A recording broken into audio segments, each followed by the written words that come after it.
Մենք ուղիղ եթերում ենք, մեզ կարող եք հետևել Հայելի ակումբի եւ Անժելա Թովմասյան YouTube-յան էջերով։ Իմ հյուրն է, գիտեք որ ավանդույթի ավազային ամեն երկու շաբաթ սկսում ենք պարոն Նահապետյանի հետ, երկու շաբաթ միջումից հետո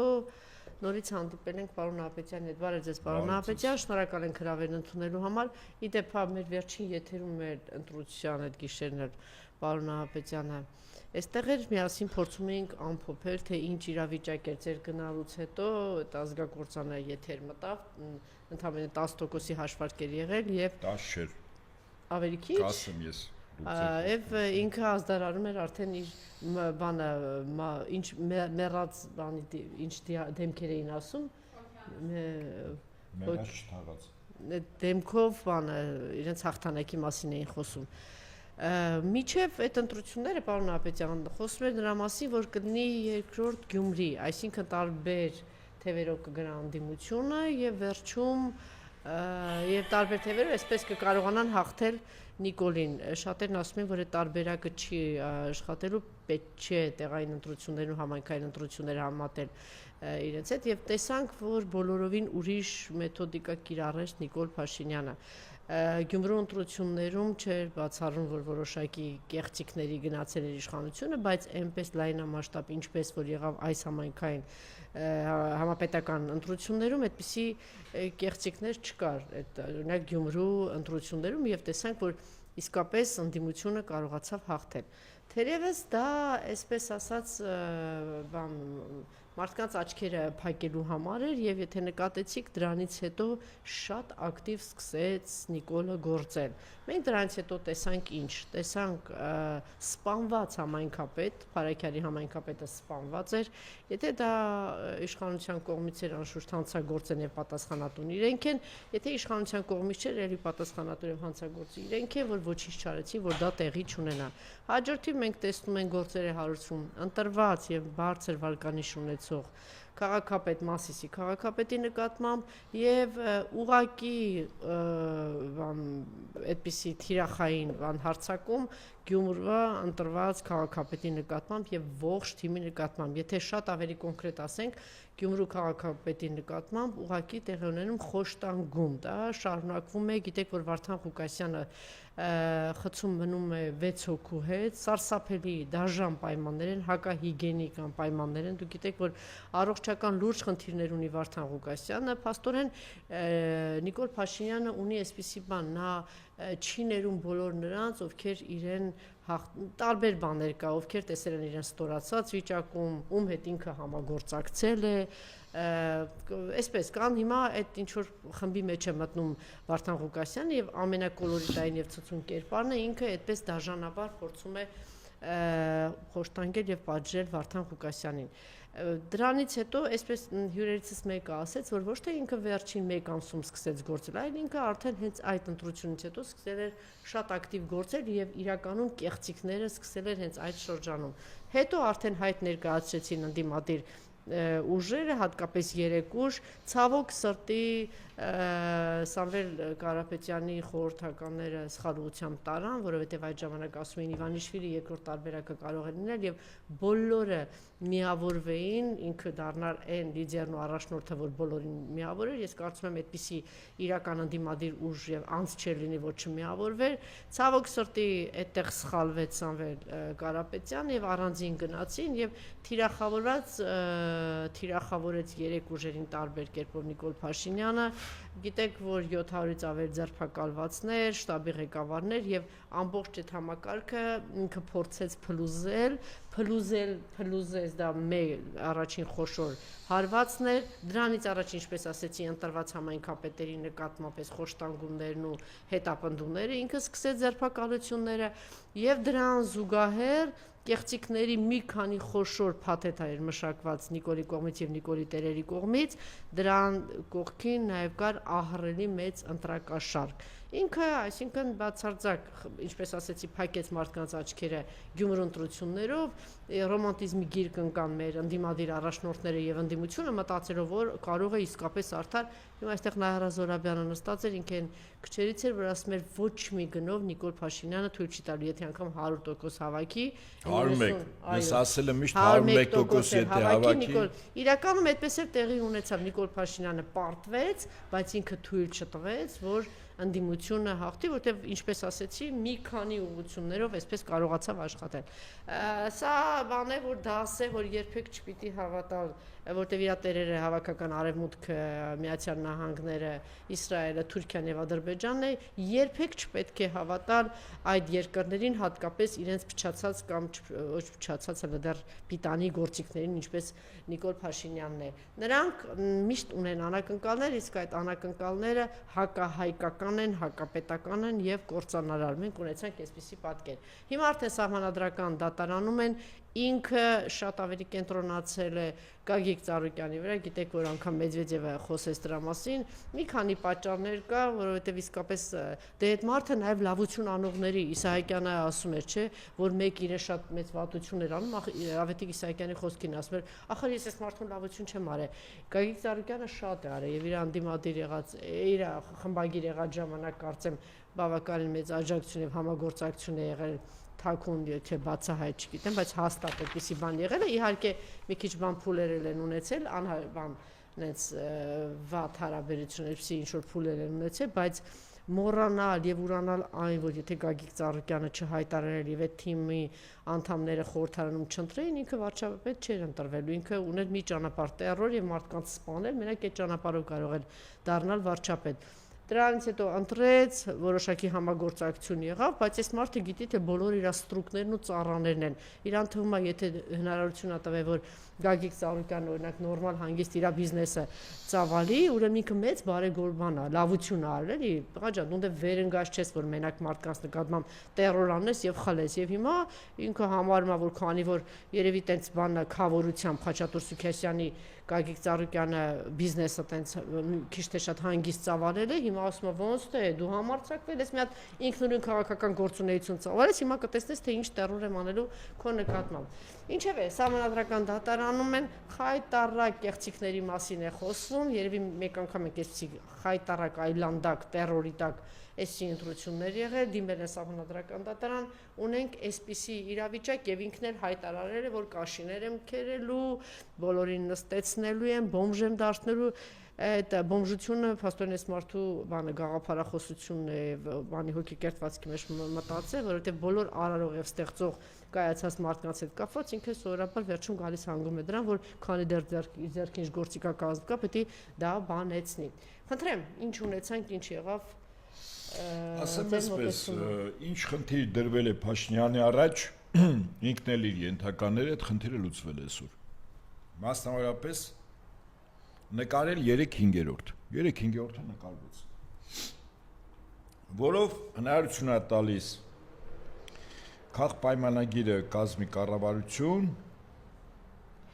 ընդունի կամ փոփոխի սահմանադրական օրենքներ, ինչպես նաև ընտրի մի շարք կարևոր պաշտոնատար անձանց եւ անկախ մարմինների անդամների, այսպես սահմանադրական դատանի դատավորներ, մարդու իրավունքների պաշտպան, բարձրագույն դատական խորհուրդ, գլխավոր դատախազ, հեռուստատեսության ռադիոյի հանձնաժողով, կենտրոնական ընտրական հանձնաժողով։ Այս 3/5-ը տարես է, 3/5-ը ինքը լուծել է։ Հիմա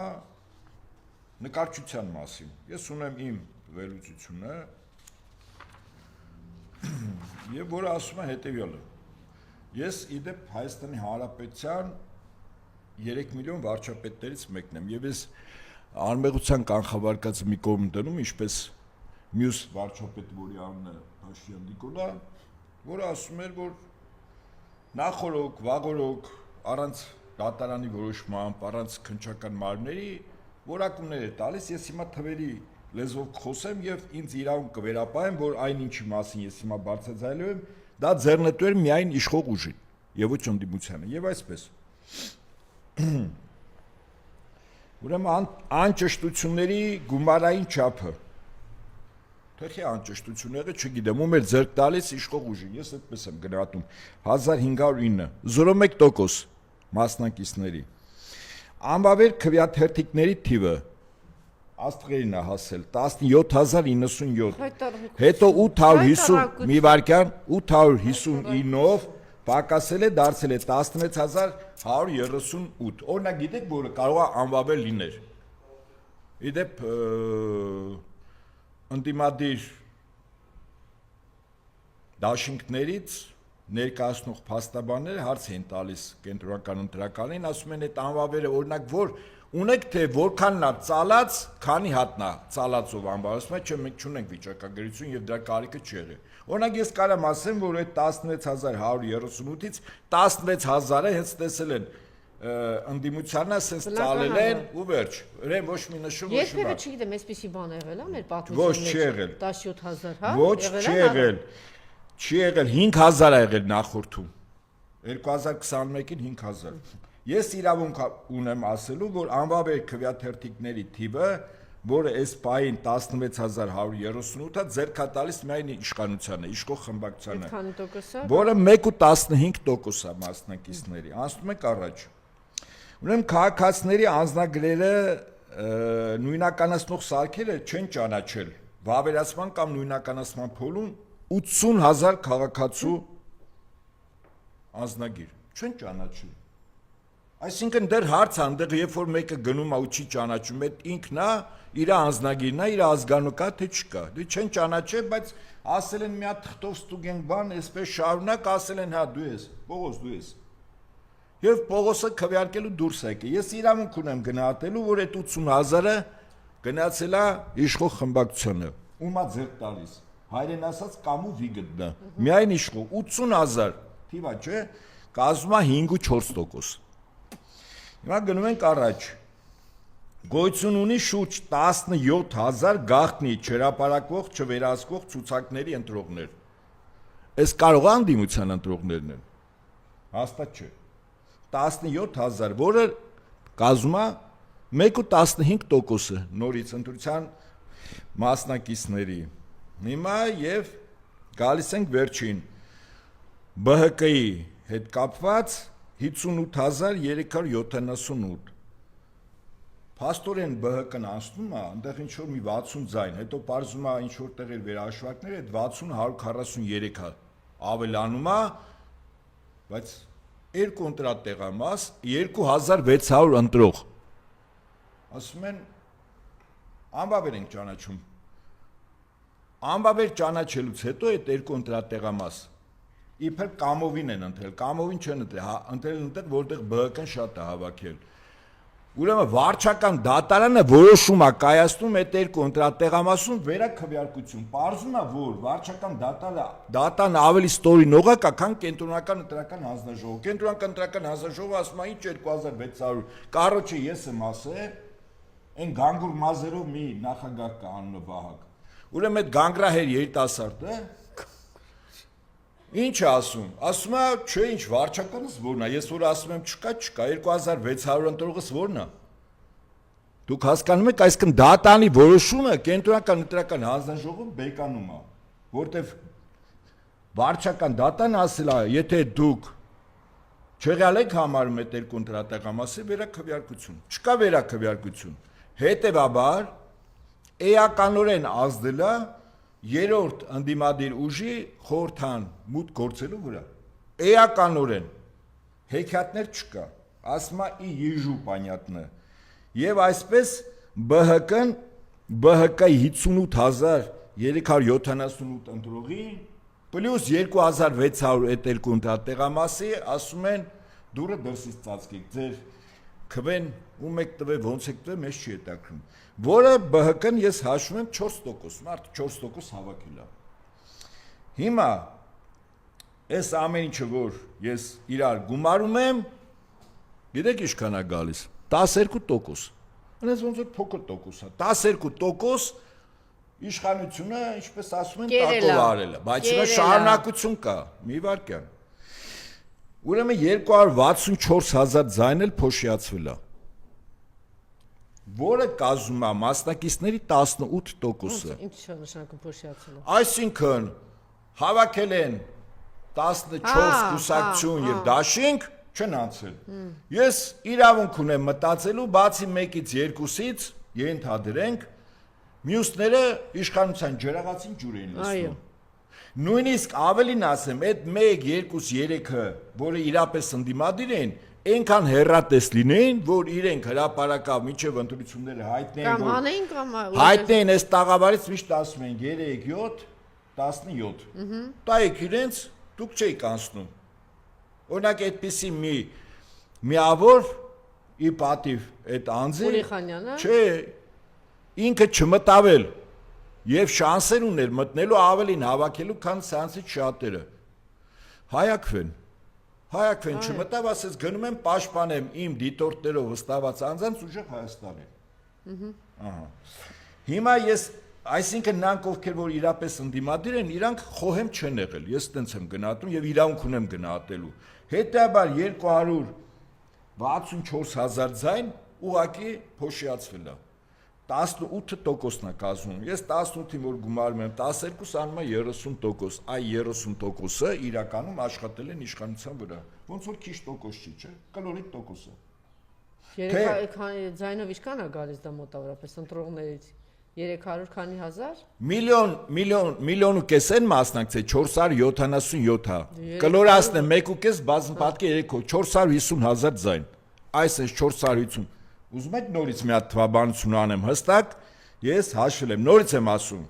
Ումա էս այն ինչ ասում եմ, ձերքա տալիս միայն իշխանություններին, անճշտություններ, անվավեր քվեաթերթիկներ 16138։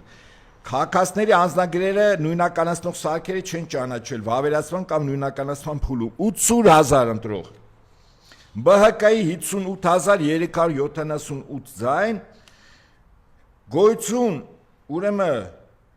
ունի շուրջ 17,000 գաղտնի չհրապարակող չվերահսկող ցուցակներ, այս 17,000 ով են, ինչ են, մարդ բոլորակից ստեղ ժամանել են մասնակցելու ընտրություններին։ Գումարած 264,000 փոշիացված ձայներ, 30%, 450,000 ձայն չի աշխատել ընդդիմության օգտին, ես մեղմ եմ գնահատում, իսկ եթե ավելի խիստ գնահատեմ, աշխատել է Փաշինյան Նիկոլի օգտին, այսպես են ընտրությունները հաղթում։ Կրկնում եմ, Փաշինյան Նիկոլան ծրագիր մինիմում ու մաքսիմում կատարել է։ 3/5 ունի, այդ սդեում բոլոր։ Այսինքն կես միլիոն գողացած, կեղծած բան արած սարքած, ես թվարկեցի պաշտոնական թվերը։ Մոտավորապես կես միլիոն ընտրողների մասին է խոսքը։ Ես կես միլիոն այդպես, եթե կես միլիոն էլ ձայն են տվել, այսինքն 1 միլիոն մարդ դեմ է, 1 միլիոն ընտրող իրականում Նիկոլին դեմ է, 1 միլիոն մենակ ընտրող։ Հիմա ես սա ինչու համար ասեցի, ես ասել եմ այն ինչ որ հանել եմ պաշտոնական թվեր։ Իրանք ունեմ գնահատելու, որ փոշիացնող ձայները Նիկոլի ձայներն էին։ Հələ մի հատ փոխկապակցված անձանց երևացող ու չերևացող նայենք, 2-3 ընդդիմադիր ուժը խոհեմ չեն եղել։ Էլի Նիկոլի ջրաղացին են ջուր լցրել։ Մեկ անգամ եւս գալիս եւ արձանագրում ենք, որ կեղծված եւ գողացված ձայներ են, որ Նիկոլ Փաշինյանին 1 միլիոն ընտրող դեմա այս մարդուն չի ընտրել, բայց ոնց որ Նայարանը ասում, ուզում է 101% էլ։ Նայարան 101-ը ես եմ ասել անիշելի հավաքել այս մարդը մեկա մնալու էր, իր դեմ խաղ չկար։ Ուրեմն իր դեմ ինչ պիտի արվեր։ Պետք է դուրս գային, ինչ պիտի արվեր։ Հիմա ասեմ, այստեղ ասեմ այսպես։ Նիկոլը փաստացի գործնականում իշխանություններից դժգոհ տարբեր մոտիվացիաներով փողոց չի կարող գեներացնել մեծ զանգված։ Նիկոլը։ Այո, Նիկոլը չունի։ Փոխարենը ունի ով ընդդիմությունը, վստահաբար։ Տարբեր ուժեր ունեն։ Օրինակ հիշում եք, երբ ես այս տաղավարից եւ ոչ միայն, բայց այս տաղավարից եւս ասել եմ։ Օրինակ ինչու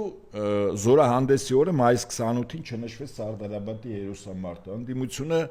վստահաբար միացյալ ուժերով 100-150,000 մարդ փողոց կարող էր հանել մայրաթոր ուխտերտ։ Ոչ թե ուխտերի երթ իրանց, այլ իրական ուխտերտ։ Գնալու էին հարգանքի տուրք մատուցեին առաջին երթին Գևորգ 5-րդ Սուրենյանց կաթողիկոսին, որը իրական Սարդարաբադի կազմակերպիչն էր, որտեղ իր վճռական կեցվածներ, որ իշխանությունները չթողեցին ոչ Չեչմիածինը, ոչ Երևանը, կռիվ տվեցին։ Դա Գևորգ 5-րդ։ Թող գնային հարգանքի տուրք մատուցեն։ Այսինքն ընդդիմությունը փողոցով ինչ էր ցույց տալիս, որ իրանք միասնական են կարևոր հարցերում, իսկ դա կարևոր հարց էր, եւ ինչպես ասում են, ժողովուրդը եւս կողքեվորվեր, որտեվ տարբեր ընդդիմադիր կուսակցությունների, խմբերի անդամները իրար կողք կանգնած նույն նպատակին։ Սա շատ կարևոր հոգեբանական։ Հետո հունիսի 7-ը դա Սուրբ Էջմիածնի տոնն էր։ Իշում եք, ես ասում եմ, դե մարդիկ քանի որ զբաղված են, գնում են ընտրատեղամասեր եւ այլն, քվեարկություններ։ Հունիսի 8-ին մի օր հետո ընդդիմությունը կազմակերպեր օրինակ Սուրբ Էջմիածնի տոն, եւս մի քանի 100,000 մարդով գնային Էջմիածին։ Օրինակ ինչ վատ կլներ։ Ես ուզում եմ ասեմ, ընդդիմությունը ինչ գործիք ունի։ Իր ապա համակարգը, դատավորները, կենտրոնական ընտրական հանձնաժողովը, քննչական կոմիտեն, հակակոռուպցիոն կոմիտեն, արդարադատության նախարարությունը, մարդու իրավունքների պաշտպանը, ելով մնաց, հիմա էլ Սահմանադրական դատարանը։ Բոլորը կատարում են մեկ անձի հանձնարարական։ Ինչ կռվան ուներ ընդդիմությունը։ Դա իշխանությունների քաղաքականություն դժգոհ, միգուցե ավելի խիստ որակումներ կարող են նաև տալ, քաղաքացիներ, այդ քաղաքացուն պետք է իրար կողք կանգնացնել եւ ցույց տալ ուժ, որ եթե համատարած կեղծիքներ լինեն, ապա մենք կես միլիոն մարդ փողոց կան, ոչ թե 50,000։ Մի վարքյան։ Չէ, առանձին այն մեկը մի 50,000 հավաքես, մյուսը միտինգին 10,000, այն մյուսը միտինգին 15,000։ Չէ, հիմա ասենք մի հատ պահի կարող են խելք ունենալ միասին ընտրության գիշերը դուրս գալ։ Չեխի գիշերը։ Բա երբ։ Միջև այդ։ Գիշերը չէ, էլի ընտրության։ Հա։ Հաջորդ օրը ամսի 8-ին Հա։ մարդիկ պատրաստում էին տոնելու Սուրբ Էջմիածնի տոնը, ես ասացի։ Ստեղից քանանք եմ ասել։ Մարդիկ գնային հարգակի տուրք մատուցեին Գևորգ։ մի րոպե, հետո Էջմիածին հոգնած կցվրվեն ամեն մեկը մի տեղ։ Այդպես չի, բոլորը չեն գնում։ Բոլոր շրջաններում մեր եկեղեցու հավատավոր եւ նվիրազավակները գնում են իրենց եկեղեցիները, հարգանքի տուրքը պարտադիր չի, որ մայրաթոր գնաս։ Այսինքն ժողովուրդը լավ լիցքով դուրս էր գալիս փողոց։ Հիմա մեր ընդդիմությունը մի վարքյան, միտքս ավարտեմ։ Իմ ասած միակ գործիքը, ես չեմ ասում, որ արդյունք կտար, Անժելա։ Ես ասում եմ միակ գործիքը, որը իշխանությունը չունի, ընդդիմությունը ունի։ Դա այն քաղաքացին է, որը չի ուզում, որ Նիկոլը վերարտադրվի, այդ քաղաքացիների, քաղաքական, հասարակական ուժերի կոնսոլիդացիա էր պետք։ Չստացվեց, ես էլ եմ համաձայն եղել, որ մեկ անձով, մեկ ճակատով գնալ, չստացվեց։ Բայց գոնե քո ուժի ցուցադրությունը հավաքական առումով ինչ որ ձեով 1 մայիս 28-ին ասել եմ, չէ, քանանք եմ այս տաղավարից եւ ոչ միայն ես։ Ասել եմ պետքա կեցված դրսևորել։ Դե իշխան Սաղաթելյանը չառաջարկեց, ասեց եկեք մի հատ այդպիսի հանրահավաքման։ Հիմա դա պետք է առաջատար ուժի լիդերը գիտակցեր կամ իր խելոք սեղանի տակ իր խորհրդականները։ Ես քաղաքական գործիչ չեմ, ոչ էլ որևէ ուժի արեցին, չէ, ասեցին եկեք մի հատ միասնական եղել այդ առաջարկը։ Չէ, խիչի արդյունք։ Որովհետև գնում են մցրել են Սամվել Կարապետյանի ուղեղը, որ նախկինները թոչրել են դեբիլիզմից չեն ազատվում իրանք։ Այդ դեբիլիզմը միջև իրանք չհրաժարվեն։ Չէ, Նիկոլ, նա մեղավորը է։ Սամվել Կարապետյան միջև այդ ապուշությունից չհրաժարվեն, որ այդ նախկինի իբր թե այդ նախկինի թեզը աշխատում է, միջև դրանից չհրաժարվեն, ոչ մի բան չի ստացվելու։ Հա, ով է մեղավոր։ Էս էլ որ Նիկոլը մեղավոր չի։ Գիտակցումը չունեն, որ մի կարող է չենք ասել։ Այս տաղավարից ինչքան ենք ասել, ընդդիմությունը մի գործիք ունի։ Այդ գործիքը ինքը օրը 24 ժամ պետք է աշխատացնի։ Հիմա մի դիտարկում ուղակի շատ մեղ որակումներով ու երանգով եմ տալիս։ Հիմա ընդդիմությունը տարբեր ուժեր ներկայացնում են, որ ատելության խոսք ա եղել, մարդկանց են փակել, ձերբակալել մինչև ընտրությունները, կարևոր դերակատարում ունեցող անձերի եւ ընտրակաշառք է բաժանվել շուրջ 2 ամիս։ Տարբեր ձևերով, ճիշտ է։ Բաժանվել է, չէ՞, կարող ասեն չի բաժանվել։ Ես համաձայն եմ, որ այն հիմնավորումները, որ տրվել են, դա իսկապես բաժանվել է։ Հիմա հարց, մինչև ընտրությունները, ընդդիմությունը, այդ ընտրակաշառքները էական ազդեցություն են չի ունենալու։ Տարբեր պաշտոնների, աշխատանքի, վարկերի եւ այլն։ Հիմա հարց եմ տալիս։ Բայց այդ ընդդիմությունը մինչև ընտրությունը ինչու դա իր դրոշներից մեկ այդ Իշխան Սաղաթելյանը որ հավաք էր ասում, օրինակ դրոշներից մեկը մինչև ամսի 7-ը դիլներ այդ ընտրակաշառքը, չէ։ Մարդը բաժանում ընտրակաշառք այդ ձևով։ Ռոբերտ Քոչյանը ասեց, գումարը ասեց 1 միլիարդ դոլար, ասելա, ասելա։ Բա 1 միլիարդ դոլար իշխանությունը մարդկանց փող է բաժանում, իբր չբռնվող տեսքով, ձևով, բանդիմությունը մի հատ միջև ընտրություն կեցված չի դրսևորող։ Կեցվածքը հայտարարություն չէ, կեցվածքը մենք ստեղ խոսում ենք հայտարարությունով, ասում ենք էլի։ Կեցվածքը երբ որ դու ուժ ես ցույց տալիս, չի արվել։ Ուրեմն մենք, ես նորից եմ ասում, մենք արձանագրենք հետևյալը։ Փաշինյան Նիկոլը պլան մինիմումն էլ է կատարել, պլան մաքսիմումն էր, 3/5-ը գրպանում է, բայց 3/5-ը ձեռք չի տալիս ում։ Թուրքիային, ապրես Ադրբեջանին եւ Արևմուտքին, ընդ որում Արևմուտքի հիմնականում եվրոպական մասին, որոնք այսօր հակառուսականության ճամբարում պատերազմում են Ուկրաինա գործիքով Ռուսաստանի դեմ, ձեռք չի տալիս։ Եթե Փաշինյան Նիկոլ իմանար, որ այդ 2/3-ով հավաքելով ինքը ամեն ինչ փոխելու է, նոր սահմանություն ու մնալու է մի մինչև 2150 թիվը Հայաստանի վարչապետ, եթե Հայաստան պետությունը լինի, Նիկոլը հաստատ 2/3-ը կնկարեր, կասկած չունենանք, չէ, ես կոնկրետ թվերի մասին խոսեցի, բայց քանի որ այդ մարդը մտածում է, որ իր իշխանությունը պահելու համար ինքը պետք է ունենա լուֆտեր, մանևրելու դաշտ, օրինակ 2/3 չի հավաքում, հիմա Ալիևը փրփրած, ընդեղից Էրդողանը փրփրած, ասում եմ, բա սահմանություն, ասում եմ, հա փոխեմ, ո՞ց փոխեմ, չունեմ, ասում եմ, բա ձեր ընդդիմադիր դաշտում բաներ կան, ինչ են ասում, Գեգամ Նազարյաններ կան, պատգամավորներից, ասում եմ, դուք եք ասում, չկան, Գեգամ Նազարյանը եզակի անհատականություններ, ինքը իրան խաղալու տեղ է թողել, անգամ հետ է հաշվել,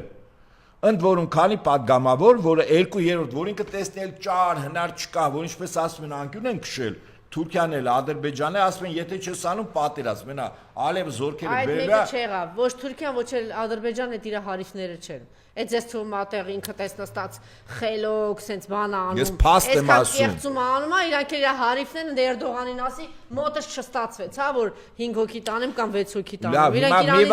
մի վարքան, Անժելա։ Ես չեմ ասում, որ չկան այդ 6 հոգին, 6-ը նախ 5 չի։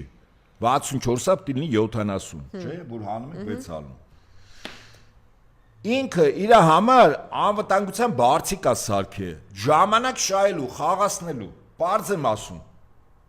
Ինքը այդքան բանը հասկանում է, այդքան բանը եթե չհասկանալ, կողքից մասնագետներ կան հուշում է, իսկ ինքը հաստատ հասկանում է, որտեվ այս գործերի մեջ ինքը ինչպես ասում են հին աղվես է։ Նոյի թվից։ Հիմա ինքը իր 6 ձայնը թե երբ կբերի, երբ որ իրան անկյուն քշեն, որ տեստի այլ ընտրանք չունի, նոր այդ 6 ձայնը, ինչպես ասում են, քամոզի խնդրի կբացատրի 6 հոգու, որ տանի լինի 70, որ նոր սահմանություն։ Իսկ մինչեւ իրան պետք չի ոչ 2/3, ոչ նոր սահմանություն, որտեվ դա իր համար լրջագույն ռիսկեր է պարունակում Ռուսաստանից եւ Իրանի Իսլամական Հանրապետություն, չեմ ասում Հայաստանից ու հայ ժողովրդից։ Ասում եմ, որ երկրները, ինչու, որտեվ այդ նույն սահմանության մեջ, օրինակ, Հայաստանը կարող է լինի չեզոք պետություն, այդ նշանակում է, որ Հայաստանում 102 ռազմաբազա, հավաքական անվտանգության պայմանագրի կազմակերպություն թաթիկով են անում, ԵԱՏՄ եւ այլն, ավտոմատ կերպով, հենց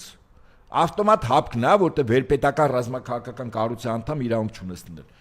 Ցեղասպանություն եւ Արցախի հարց փակվում է վերջնականապես, այն որ ինքը ասում էր Ղարաբաղյան շարժում, բան էլ ոչ մի բան չի ասելու, նոր սահմանություն թեման փակվեց։ Լույսը։ Քրեորեն պատժելի մի քանի հոդվածներ կդնեն, ով որ այդ գործով ինչ որ քարոզություն զբաղվի, կփակեն ու վերջ։ Հիմա ինքը իր լուֆտը սարքել է, 6 падգամավոր է իր լուֆտը, թեև կարա 7 լներ, չէ՞, ընդհանրապես 63 դիլներ, բայց դե հիմա Ռուսաստանի Դաշնությունը շարունակում է չճանաչել, ինքը ամբողջ մեր քաղաքական համակարգը հարմարեցնում է։ Մեդվեդևն էլ երեք բանի Ծառուկյանի մասին ասել, կոնկրետ անվանական ասել, ինչու, որտեվ սա ճճացող է, Ծառուկյանի դեպքը ճճացող է։ Ծառուկյանի այս 4%-ը իրականում խախտելու էր լրիվ բանը,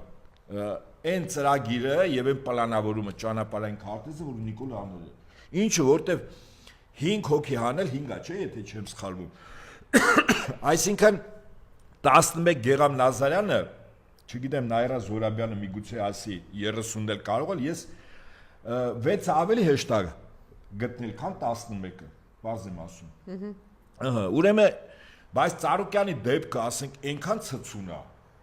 ակնհայտ, էլի, այսինքն այդ ռիսկի իրեն գնացին։ Երևան նկարիչը ունի միջին կամ թերի միջնակարգ, բարձրագույն չունի։ Մուկուչյանը բարձրագույն ուներ, սա չունի։ Սա ընդամենը վատ հոդվածագիր է եղել եւ ամեն հոդված գրելուց էլ, երբ որ շեֆը նայելա մի հատ քթին կերել է, փնթի գրելու համար։ Խոսելուց էլ է երևում, այն խեղճ փաստաբաները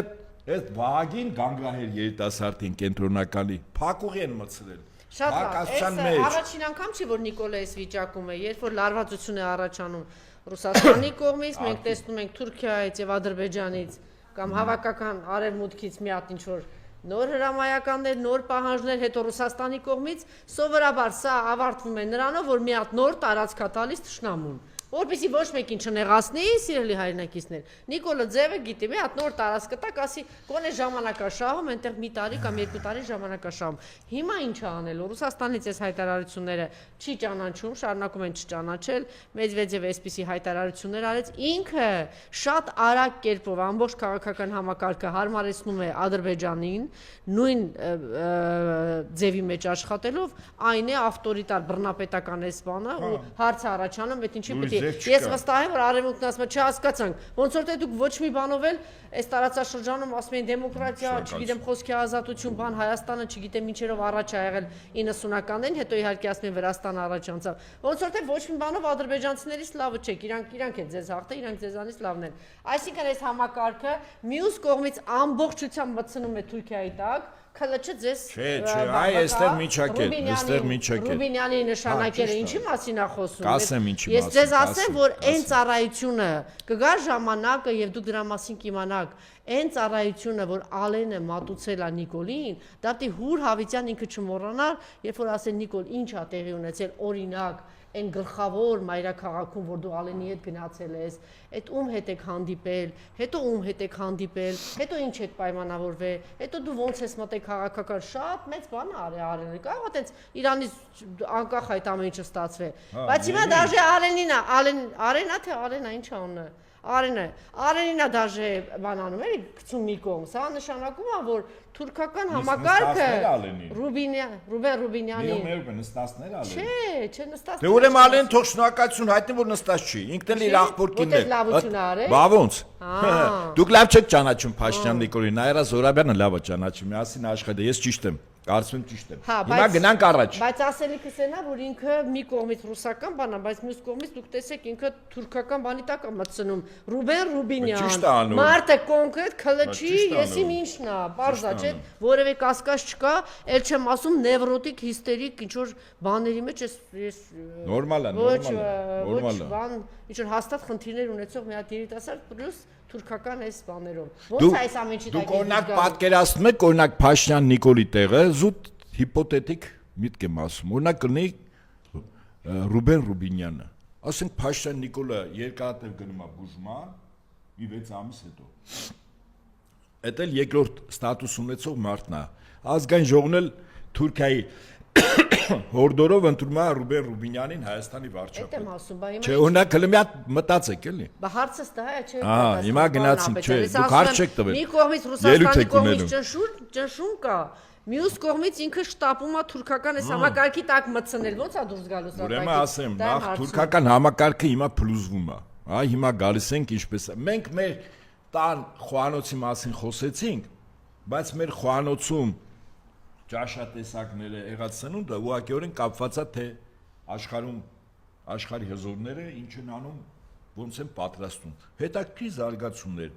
Ռուսաստանում պարզում է ամենաբարձր մակարդակով պետական հեղաշրջում։ Սա ես նույնականացնում եմ 1917 թիվ փետրվար ամիս, երբ Բրիտանիան Ռուսաստանում ցարի ընտանիքի անդամներից, զարմիկներից, գեներալներից արտադրող օլիգարխ չեն, ինչ ժամանակ նորմալ մարդիկ են, բաներին, գործանատերերից արդեն ստեղծել էր 6-րդ շարասյուն, որոնք պատրաստ էին ցարին գցել, բայց Բեմականացումը չկար, բեմականացումը 5-րդ շարասյունը ժողովուրդը չէ՞ պետք է անի, որ ցարը հրաժարական տա։ Գեներալները որ ասեն, թե ժողովուրդը քեզ դեմ է հրաժարական տու, ինչ արեցին։ Ռուսաստանում այդ ժամանակ, այդ ու նաև հիմա հիմնականում հացամթերքից օգտագործում են հիմնականում սև հաց, բայց սպիտակ քիչ են օգտագործում, ով Ռուսաստանում ապրել աշխատել է երևի գիտի։ Մի շաբաթ սև հաց խանութներում չի գնում, հատուկ։ Հացը կա, բայց չեն ուղարկում Սանտ Պետերբուրգում։ Եվ գիտեք ինչ է լինում։ Սպիտակ հաց կա, մարդը հաց կար արում, ուղղակի մեկ չէ թանկա։ Մարդիկ փողոց են դուրս գալիս, դա էլ 5-րդ շարասյուն։ Հիմա նայեք ինչ է կատարում Ռուսաստանում։ Թիրախային հարվածները նավթավերամշակման գործարաններին, որը տալիս է բենզին, դիզվառելիք եւ այդպես շարունակ։ Եվ չգիտես ինչու, երեք Ռուսաստանի նախագահ խոսում է, ասում է այդ ամեն ինչը կա ընդամենը 4%-ի անկում է, որը չի կարող ոչ հերթերը առաջացնել, ոչ բենզինի գինը 2 անգամ թանկացնել, ոչ էլ սահմանափակումով 20-30 լիտր են տալիս։ Ես ընկերներ ունեմ, զանգարում, հետաքրում ասում են տարօրինակ եւ շատ արտահայտ բան, ասում ոնց կարա այդպես լինի։ Ոնց կար, ասում է բենզին կա, ընդ որում հիմա վերավաճառում են։ Մեկը ասեն գալիս է մի տոննա, վերցնում է մի անգամից տանում է, ակնհայտ է, չէ՞ որ վերավաճառման է գնում։ Սա իսկ եթե վառելիք չկա, հիմա գյուղատնտեսական մթերքների հավաքման ամիսներն են գալիս։ Վառելիք չկա, մարդիկ չեն կարողանում հավաքել, ինչով են, ձեռով այդքան չեն հավաքի այդ հազարավոր հեկտարների վրա։ Վառելիք չկա, սնունդ նորմալ խանութները բերեն։ Սա նույն 17-ի սև հացի պատմությունն են անում, դա համար երեք Ռուսաստանի նախագահը հավաքեց, ես կարծում եմ, եթե իրավիճակը մի քանի օրում չհստակեցվի, եւ այս վերաբաճառողները, օլիգարխները 3-4 ընկերություն կա հիմնականում,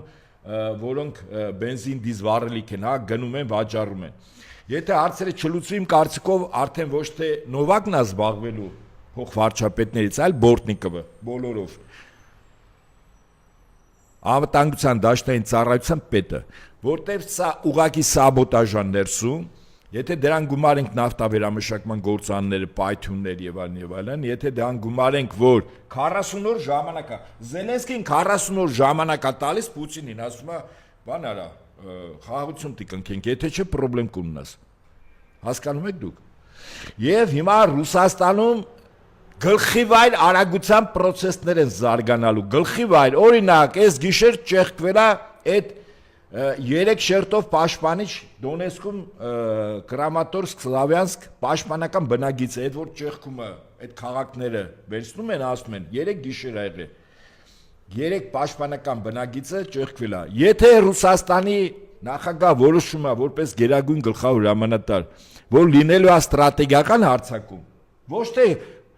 առաջնագծում կրվի 40-50 հազար մարդ, 750 հազար մարդ էլ ռոտացիայով փոխվի, սպասում է ստրատեգիական հարձակման հրամանին։ Իսկ եթե վաղը ստրատեգիական հարձակման հրամանը տվեցին, ես կարծում եմ, այս process-ները շատ մեծ արագությամբ գնում է այդ ուղղությամբ, այսինքն Ռուսաստանում process-ների արագությունը գլխիվայր կարող է գնալ։ Ինչու է արևմուտքը հիմա անում, որտեվ սեպտեմբերին ինչ է սպասում։ Ընտրությունները շատ ճիշտ եք։ Հիմա իմ գնահատականը Ռուսաստանում դա իրավիճակը ամբողջովին տիրապետում է երկրի ղեկավարությունը, բայց դա 5-րդ, 6-րդ, նու 5-րդ շարասյունը այդքան չէ, 6-րդը կա էլ այդ մեծահարուստներ, օլիգարխներ եւ այլն։ Հիմա գանք մեր հարևան Իրանի հետ, ոնց որ պայմանագիր էին, համաձայնագիր կամ հուշագիր էին ստորագրել։ Բայց 3 նորից սկսեցին հարվածել, չէ՞։ ԱՄՆ եւ Իրանը։ Իրանն էլ հարվածեց։ Իրանը հարվածեց Կաթարի եւ Արաբիայի, եթե չեմ սխալվում, ամերիկյան ռազմաբազաներին։ Սա ինչ է նշանակում, որ այդ ստորագրած թղթի կտորը ընդամենը թուղթ է էլի։ Ամերիկան է, այսօր ստորագրել է, վաղ խփում, ասում են լավ եմ անում, ուժեղ եմ խփում եմ։ Հիմա վտանգը որտեղ է, ուշադրություն դարձեք։ Իսրայելը ամեն ինչ անում էր, որ այդ համաձայնագիրը իրական վերջնական պայմանագրի չվերածվի, չէ՞։ Դա կոնկրետ Իսրայելի խնդիրն էր։ Հիմա շատ հետաքրքիր process է գնում։ Այս տարվա մարտ ամսից Թուրքիա Իսրայել հարաբերությունները կտրուկ, շատ կտրուկ վատթարացել է։ Ուղղակի դրա մասին ես շատ կցանկանայի, որ մասնագետները խոսեին։ Ու ցավոք սրտի չեն խոսում։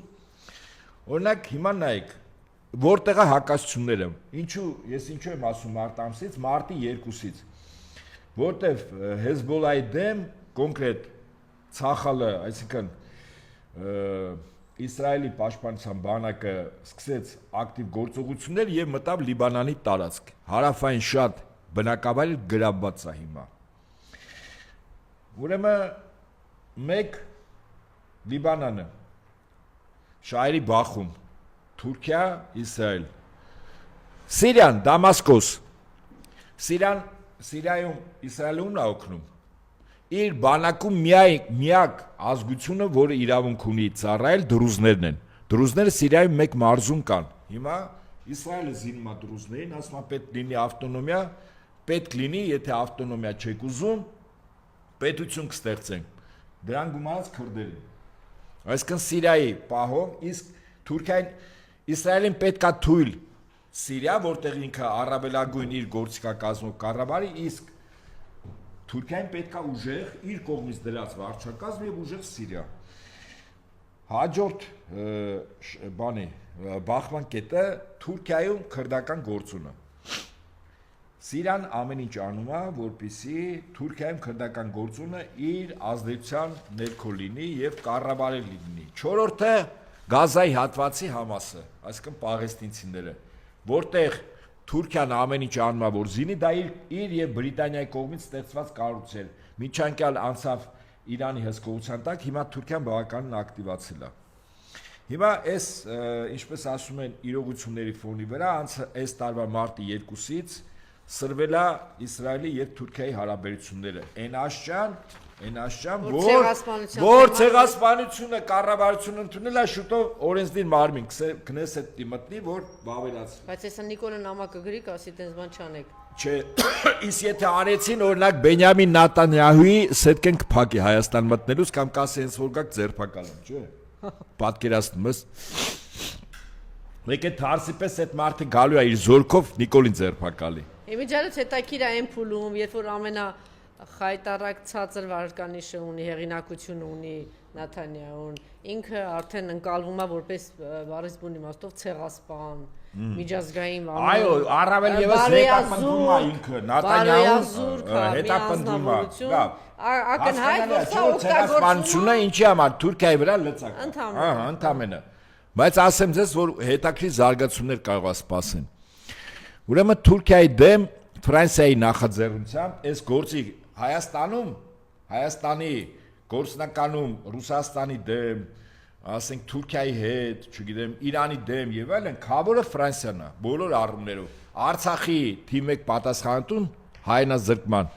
23 թվականի սեպտեմբեր 15-20-ին Ֆրանսիան է պատասխանատուն։ Առաջին հերթին, որտեղ 22-ի հոկտեմբերի 6-ին այո, Միշել Մակրոն, շատ ճիշտ է։ Շարլ Միշել ասենք, թե չէ կմտածեն, չգիտեմ։ Մակրոնի անունը Միշել ենք ասում։ Ինչևէ, այստեղից հետևություն, որ ամենայն հավանականությամբ ես կարող եմ ենթադրել, եթե այս լարումները եւ իրոք եթե Քնեսետը ցեղասպանություն ընդունի, ապա սա ինչա նշանակում։ Սա նշանակում է, որ Իսրայելը աշճանաբար պիտի դուրս մղվի որտեղից։ Ադրբեջանից, վստահաբար։ Եվ Իսրայելի զինական ներկայությանը գիտեք ով կարող է փոխարինի։ Հայաստան չճանաչած մի երկիր, թե ճանա Պակիստանը, շատ ճիշտ է։ Այո, Պակիստանն է փոխարինելու։ Մի վարքյան։ Մի րոպե։ Ես թողեք միտքս ավարտեմ։ Եթե Իսրայել Թուրքիա հակամարտությունը հասավ այնտեղ, որ դեռևս ռազմական չկա, եթե լինում է ռազմական այլ տարածքում, օրինակ Սիրիայում, այսօր Սիրիայում որ կռվում են, մի կողմից Իսրայելի պրոքսիներն են կռվում, մյուս կողմից Թուրքիայի։ Դեռ իրար դեմ բանակ չեն անի։ Հիմա նույն ձևով Ադրբեջանը կռվախնձոր է լինելու, որտեղ Ադրբեջանի գլխավոր շտաբը կառավարում է Թուրքիայի 3-րդ դաշտային բանակը։ Բայց հետախուզությունը, անօթաչուների արտադրությունը, ռազմարդյունաբերական համալիրի որոշ ճյուղեր Իսրայելի կառավարման ներքո է։ Նավթը եւ տնտեսվարող սուբյեկտները Բրիտանիայի կառավարման ներքո են, թե չէ Ալիև ասիկ, Ալիև ով է այս ամենի մեջ։ Հիմա ես նորից եմ ասում, եթե լարումները հասավ առավելագույնի, ես չեմ բացառում, որ ուղղակի Իսրայելը աշճանաբար կամ միանգամից Ադրբեջանից փորձ արվի դուրս մղելու եւ իրեն փոխարինելու է Պակիստանը։ Հիմա ուշադրություն դարձրեք, Բայց եթե Իսրայելը ընդեղից դուրս մղվեց, Իրանի այդ սահմանում որտեղ պետք է հայտնվի իր գաղտալսող սարքերը, հետախուզական կառույցները եւ այլն, որտեղ է գալու Իսրայելը, եթե Ադրբեջանից դուրս է մղվում։ Հայաստան, հա։ Շատ ճիշտ է, Հայաստան իհարկե։ Ավելին մի վարքյան, Հայաստանն է գալու Իսրայելը։ Ավելին ասեմ ձեզ։ Նախ Ապետյան, սա առաջին անգամ չի, որ sense լարվածություն ա եղել Թուրքիայով Իսրայել եւ տեսել ենք, որ վերջնահաշվով վերջին 2 տասնամյակում այդ լարվածությունը շարունակվում է, այլ չեմ ասում Գազայի հետ կապված ինչ ծայրահեղման բայց առաջին անգամ չի, որ դրանով իրենք փորձում են վախեցնել Էրդողանին, Ես միտք ավարտեմ։ Ոչ թե համաձայն չեմ, ասեմ սա բանը կրկնվում է, էլի։ Մի րոպե Ֆրանսիան դուք գիտեք Իսրայելի հետ նոր հակաթուրքական դաշինք ռազմական ստեղծել, որ մենք շուտով Հայաստանն է հայտնվելու։ Հիմա ասեմ, ովքեր են այդ դաշինքի մեջ՝ Հունաստան, Կիպրոս, Ֆրանսիա, Իսրայել, Հայաստան։ Խաղաղությունը զենքի առումով գիտեք ով անելու։ Մեր թիվ 1 ռազմատեխնիկական համագործակցություն իրականացնող պետությունը։ Հնդկաստանը։ Բան եմ ասում ձեզ, Թուրքիայի դեմ հակաթուրքական բլոկ է ստեղծում, որտեղ Հայաստանը գործիք է։ Ես այս իմ վերլուծությունը պատմական անցյալով երբ որ տանում եմ 1916-1921 թիվ Կիլիկայի Հայաստան։ Ֆրանսիայի պրոտեկտորատի տակ 400,000 հայ էին ապրում։ 21 թվին Ֆրանսիան հայերին խուրդեց Թուրքիային, 400,000-ից 100,000-ը սրիկ հաշվեցին։ Այս այդ վտանգն եմ տեսնում։ Ես մեծ վտանգ եմ տեսնում, որ Թուրքիայի եւ Ադրբեջանի հետ Իսրայելի եւ Ամերիկայի, նորցեմ, Իսրայելի եւ Ամերիկայի հորդորով պնդմամբ ճնշումով Հայաստանը հարաբերությունները աշարանաբար վատացնելու է, որպեսզի հայտնվի Հայաստանը հակաթուրքական բլոկում։ Թուրքիան ՆԱՏՕ-ի երկիր է եւ Իսրայելը դա մեծ հաշվով նշանակում է Միացյալ Նահանգներ, հետո Միացյալ Նահանգները այդ հարցերը Շահերի բախում կա։ Լարված բան փուլերում այդ հարցերը Իսրայելը այնքան ուժեղ գտնվեց, որ Տրամպի կնքած Իրանի հետ հուշագիրը գծեց աղբաման, ընդամենը օր ու կես է տևել։ Հետո գնում է այնտեղ խնդրում աղաչում։ Լավ անում, բայց հետո իր արդյունքին հասնում է։ Չէ, հիմա ինչ։ Արդյունքին հասավ օր ու կես Տրամպի ստորագրությունը դու պատկերացնում ես Տրամպի Վենսի ստորագրությունը երկիր մոլորակի վրա ով կարա արհամարի եւ վիժեսնի։ Գուցե դրանք մանիպուլյացիաներ են, այդ ամեն ինչը արվում է ներսի համար ընտրություններ են Տրամպը ասում է տեսեք ես գուշակներին իսկ Իսրայելը իրեն էսպես է լավ ես կոնկրետ փաստերի վրա եմ խոսում ինչ որ ասում եմ մենք նաև էսպես վերնագրեցինք որ այս Պուտինը երեք շատ կարևոր բաներ ասեց հա ամփոփենք դրանով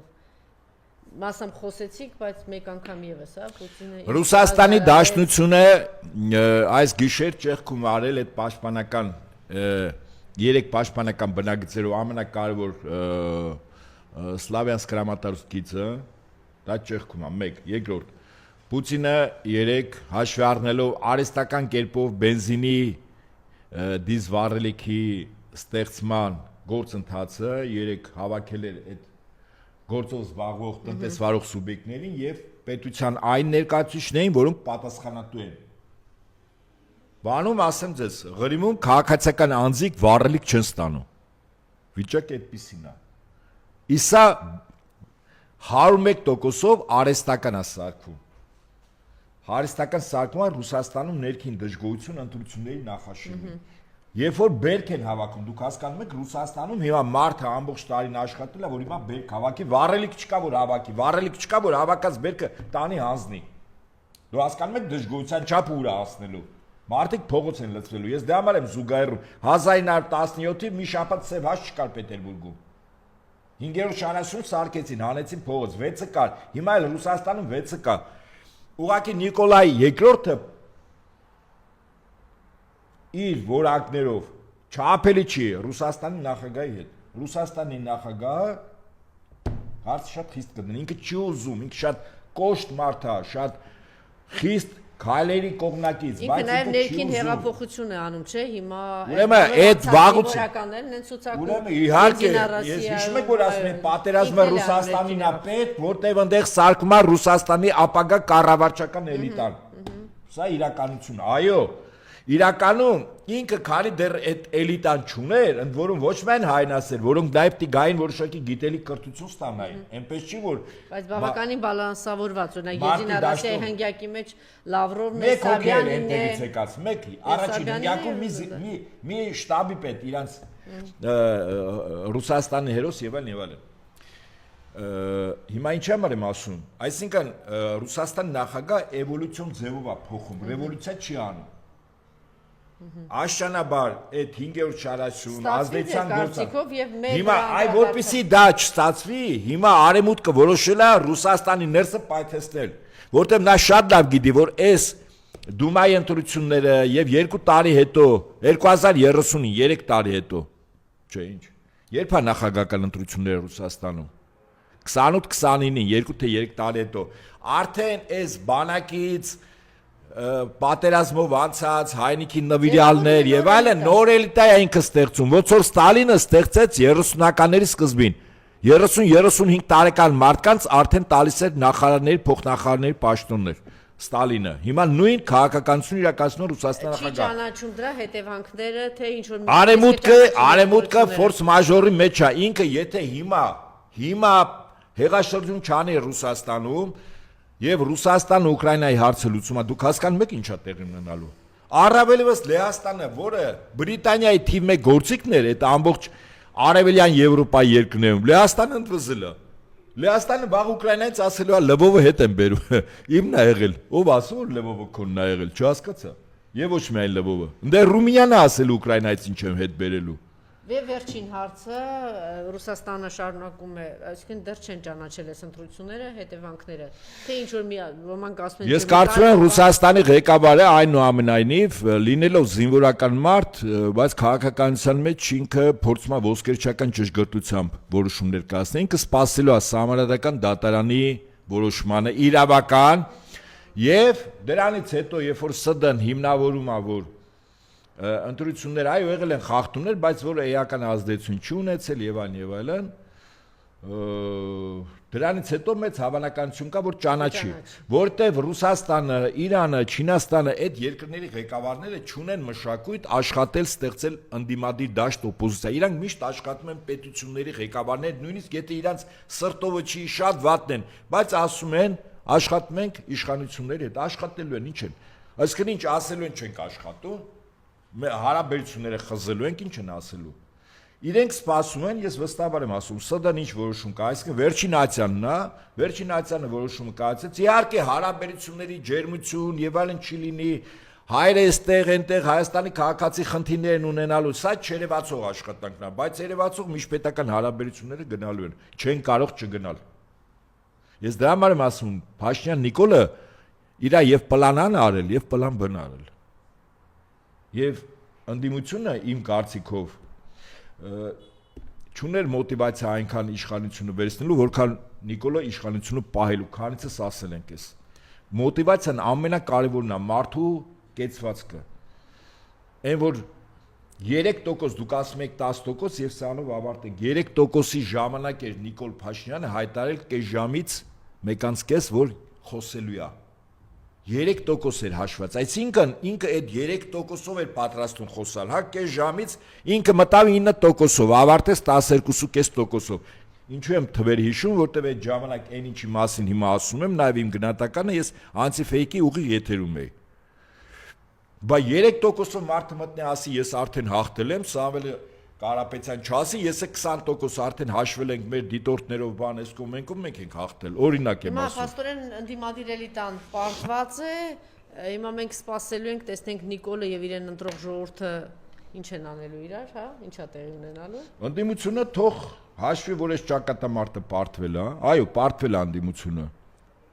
Պատրաստվի հաջորդ ճակատամարտերին։ Այդ պարտությունը չի նշանակում, որ